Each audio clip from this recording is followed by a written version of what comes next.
biografi tokoh Islam yang terkenal yang biasa disebut dengan Imam Al-Ghazali. Imam Al-Ghazali, sebuah nama yang tidak asing di telinga kaum muslimin, terkemuka dalam kancah filsafat dan tasawuf. Nama asli Imam Al-Ghazali ialah Muhammad bin Ahmad At-Tusi Abu Hamid Al-Ghazali. Al-Ghazali lahir pada tahun 450 tahun Hijriah atau sekitar tahun 1059 Masehi, lahir di Tus, Iran. Sekarang kita masuk ke latar belakangnya dari Imam Al-Ghazali. Al-Kisah, ayah beliau adalah seorang perajin kain syuf yang dibuat dari kulit domba dan menjualnya di kota Tusi. Menjelang wafat, dia mewasiatkan pemeliharaan kedua anaknya kepada temannya dari kalangan orang yang baik. Dia berpesan, "Sungguh, saya menyesal tidak belajar tulis-menulis Arab, dan saya ingin memperbaiki apa yang telah saya alami pada kedua anak saya ini." Setelah meninggal, maka temannya tersebut mengajari keduanya ilmu hingga habislah harta peninggalan yang sedikit tersebut. Saya seorang fakir dan miskin yang tidak memiliki harta. Saya menganjurkan kalian berdua untuk masuk ke madrasah seolah-olah sebagai penuntut ilmu, sehingga memperoleh makanan yang dapat membantu kalian berdua. Lalu keduanya melaksanakan anjuran tersebut. Inilah yang menjadi sebab kebahagiaan dan ketinggian mereka. Beliau pun bercerita bahwa ayahnya seorang fakir dan saleh, tidak memakan kecuali hasil pekerjaannya dari kerajinan membuat pakaian kulit. Imam Al-Ghazali memulai belajar di kala masih kecil, mempelajari fikih dan syair Ahmad bin Muhammad Ar-Razakani di kota Tusi. Kemudian berangkat ke Jurjan untuk mengambil ilmu dari Imam Abu Nasr Al-Ismaili dan menulis buku At-Tariqat, kemudian pulang ke Tusi.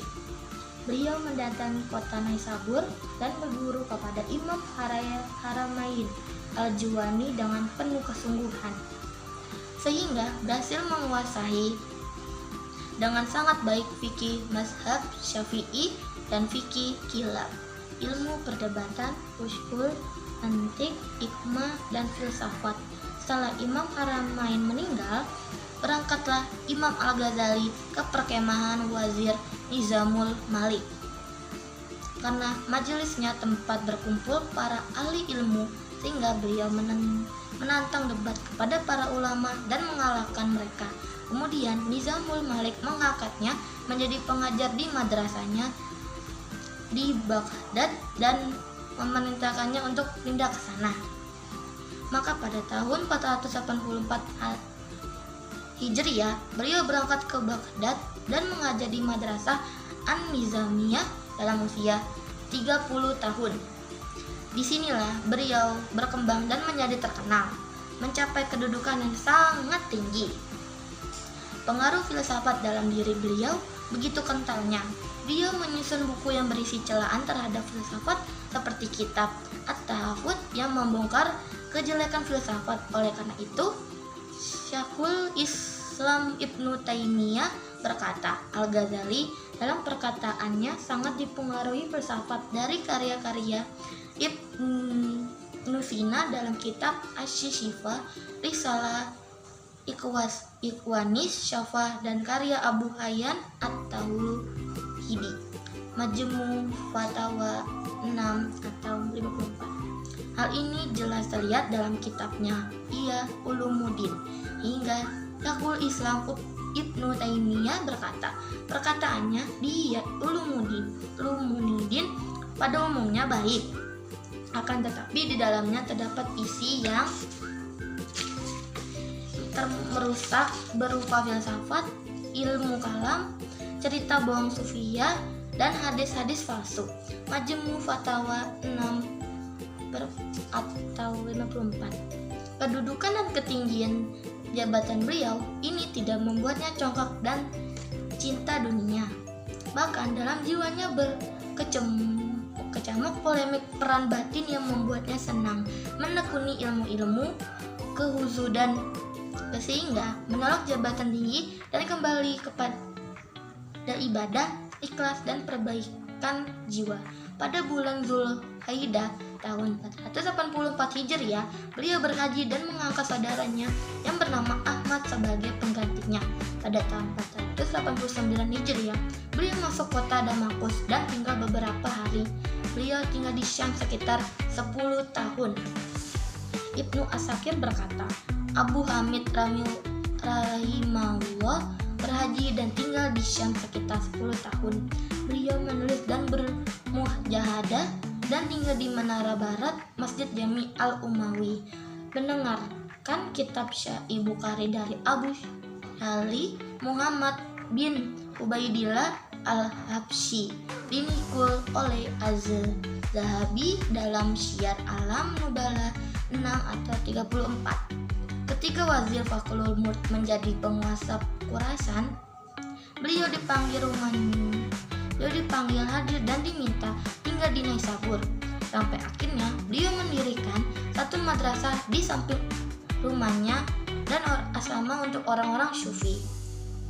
Beliau habiskan sisa waktunya dengan menghatam Al-Quran, berkumpul dengan ahli ibadah, mengajar para penuntut ilmu dan melakukan sholat dan puasa serta ibadah lainnya sampai meninggal dunia. Akhir kehidupan beliau dihabiskan dengan kembali mempelajari hadis dan berkumpul dengan ahlinya. Berkata Imam Az-Zahabi, pada akhir kehidupannya beliau tekun menuntut ilmu hadis dan berkumpul dengan ahlinya serta menelaah Sahihain, Sahih Bukhari dan Muslim. Seandainya beliau berumur panjang, niscaya dapat menguasai semuanya dalam waktu singkat. Beliau belum sempat meriwayatkan hadis dan tidak memiliki keturunan kecuali beberapa orang putri. Abul Faraz Ibnul Jauzi menyampaikan kisah meninggalnya beliau dalam kitab As-Sahabat Indal Mamat. Menukil cerita Ahmad saudaranya, pada subuh hari Senin, saudaraku Abu Hamid berwudu dan salat lalu berkata, bawa kemari kain sapan saya. Lalu beliau mengambil dan mencium serta meletakkannya di kedua matanya dan berkata, saya patuh dan taat untuk menemui malaikat maut. Kemudian beliau meluruskan kakinya menghadap kiblat. Beliau meninggal sebelum langit menguning atau menjelang pagi hari. Dinukil oleh Az-Zahabi dalam Syiar Alam Nubala 6 atau 34.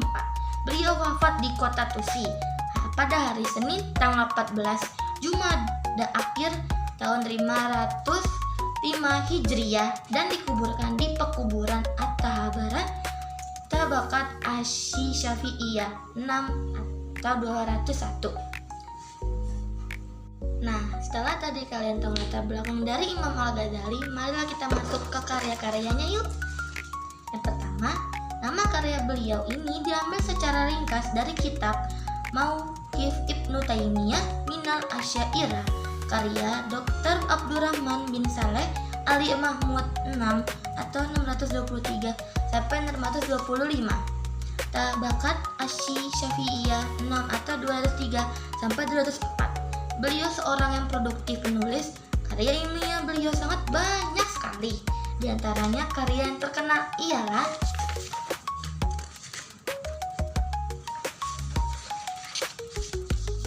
pertama, dalam masalah Usuluddin dan Akidah, yaitu Arba'in fi Usuluddin, merupakan juz kedua dari kitab beliau Jawahirul Quran. Yang kedua ada Qawaidul Aqaid yang beliau satukan dengan Ihya Ulumuddin pada jilid pertama. Yang ketiga Al-Iqtisad fil I'tiqad. Yang keempat ada Tahafut Al-Falasifah berisi bantahan beliau terhadap pendapat dan pemikiran pada filosofi dengan menggunakan kaidah mazhab Asy'ariyah. Yang kelima Faisal At-Tafrika Bainal Islam wa Zanadikah. Yang selanjutnya itu yang kedua itu dalam ilmu usul fikih, filsafat, mantiq dan tasawuf. Beliau memiliki karya yang sangat banyak. Secara ringkas dapat dikutip yang terkenal diantaranya 1. Al-Mustafa min Fusul merupakan kitab yang sangat terkenal dalam usul fikih. Yang kedua, Mahakun Nazar. Yang ketiga, Miyarul Ilmi. Kedua kitab ini berbicara tentang mantik dan telah dicetak.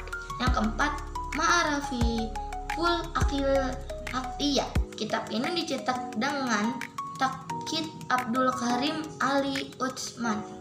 Yang kelima, Mishkatul Anwar, dicetak berulang kali dengan takhid Abul Al-Afifi. Yang keenam itu ada Al-Masyad Al-Asnafi Syarhi Asma Allah Al-Husna, telah dicetak.